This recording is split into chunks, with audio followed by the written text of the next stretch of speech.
देखिए, मैं कोई 2-3 सीटों के को अलग नहीं देखता। जो भी चुनौतियाँ होगी उसको उस पर मात देने की रणनीति बनी हुई है। श्रीमती वसुंधरा राजे सिंधिया जी से हमारा लगातार संवाद है। नवरात्रि के समय वो देवी आराधना में रहती है और कोई नई चेतना लाने की कोशिश नहीं करेंगे, पुराने ही लोगों को बार बार लॉन्च करेंगे, तो लोग कैसे उनके साथ जाएंगे।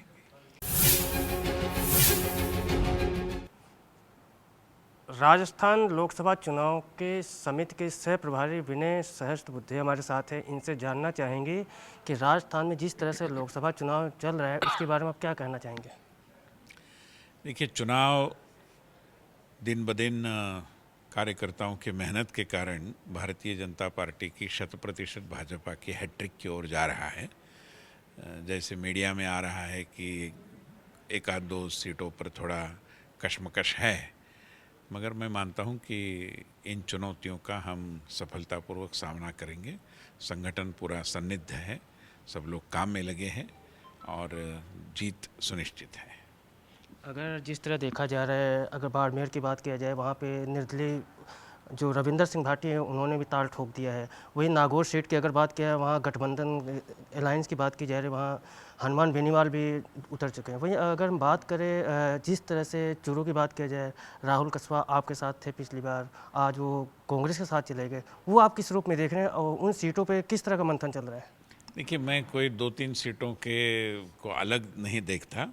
हमारे लिए सारी सीटें जीतनी है और चुनौती हर सीट में किसी न किसी रूप में होती है, तो 2-3 सीटों की चर्चा करने का कोई कारण नहीं। जो भी चुनौतियां होगी उसको उस पर मात देने की रणनीति बनी हुई है। सारे समाजों को साधने का पूरा विषय आगे बढ़ा है, संवाद हो रहा है। प्रधानमंत्री की सभाओं के कारण एक बहुत ही ज़बरदस्त उसका परिणाम निकल कर आ रहा है। तो मैं मानता हूं कि किसी 1, 2, 3 सीटों की चर्चा निरर्थक है।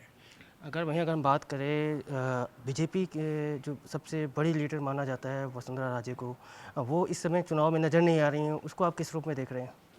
श्रीमती वसुंधरा राजे सिंधिया जी से हमारा लगातार संवाद है।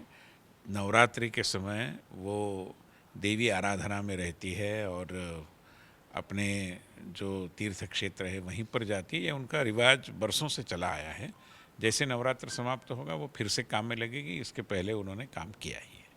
अगर वहीं देखा जाए, जिस तरफ से कांग्रेस की तरफ से मैनिफेस्टो जारी कर दिया गया है, बीजेपी का मैनिफेस्टो कब तक जारी होगा, क्योंकि आप चुनाव समिति के प्रभारी भी हैं। नहीं नहीं, देखो, मैनिफेस्टो तो आएगा, मगर हम डिसेंट्रलाइज पद्धति से भी काम करते हैं। हमारे हर एक उम्मीदवार ने अपने अपने क्षेत्र के लिए भी एक घोषणा पत्र, एक विजन डॉक्यूमेंट कुछ न कुछ बनाया है। राष्ट्रीय घोषणा पत्र बनने की प्रक्रिया अंतिम चरण पर है, हो जाएगा। कल वहीं देखा गया, जिस तरह से राहुल गांधी राजस्थान में दहाड़ रहे थे कि युवाओं को 30 लाख नौकरी देंगे और महिलाओं को 1 लाख रुपए साल का देंगे, तो उनके मैनिफेस्टो को आप किस रूप में देख रहे हैं। देखिए, उनका मैनिफेस्टो एक एक दृष्टि से सत्ता में न आने का जो आत्मविश्वास उनके अंदर है, उसके कारण फिर ऊंची ऊंची बातें करना तो आसान है, क्योंकि करना तो कुछ है ही नहीं। तो सब ये ख्याली पुलाव खिलाने की बात है। मैं मानता हूं कि उनके और उस घोषणा पत्र को गंभीरता से लेने का कोई कारण नहीं। उनके पूर्व प्रवक्ता ने कहा कि एक ही शायद दफ्तर का कोई कर्मी है, वो लगातार 30 साल मैनिफेस्टो बना रहा है। वहीं देखा जा रहा है, कांग्रेस की तरफ से जो बड़े नेता हैं वो कांग्रेस को छोड़ के बीजेपी में आ रहे हैं। वहीं देखा जाए, यहाँ के जो पूर्व मुख्यमंत्री अशोक गहलोत हैं, उनके बेटे वैभव गहलोत जालौर में ताल ठोक रहे हैं, वो आप लोग किस रूप में देख रहे हैं। देखिए, उनको तो प्रयास करना उनका काम है, हर कोई पार्टी प्रयास करती है, मगर अब ज़मीन पर कुछ रहा नहीं है। मतलब उनका बाग लगभग उजड़ ही गया है और जब तक वो नए सिरे से कोई बुआई नहीं करेंगे, कोई नई चेतना लाने की कोशिश नहीं करेंगे, पुराने ही लोगों को बार बार लॉन्च करेंगे, तो लोग कैसे उनके साथ जाएंगे।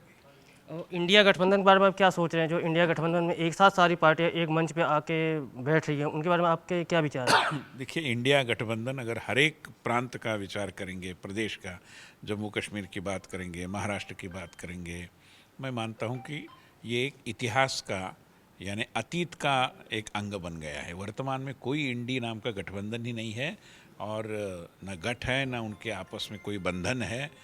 वो जो अपनी मर्जी से वितरण कर रहे हैं, कोई भी किसी के खिलाफ बात भी कर रहा है, मुझे नहीं लगता कि उन्होंने जो सोचा था उसमें से कुछ भी हो पाया है। बिल्कुल ये विनय सहस्त्रबुद्धे जी थे, इन्होंने चुनाव के बारे में सारी बताई है। दीपक कुमार शर्मा के साथ हरनाम सिंह, पंजाब केसरी, जयपुर।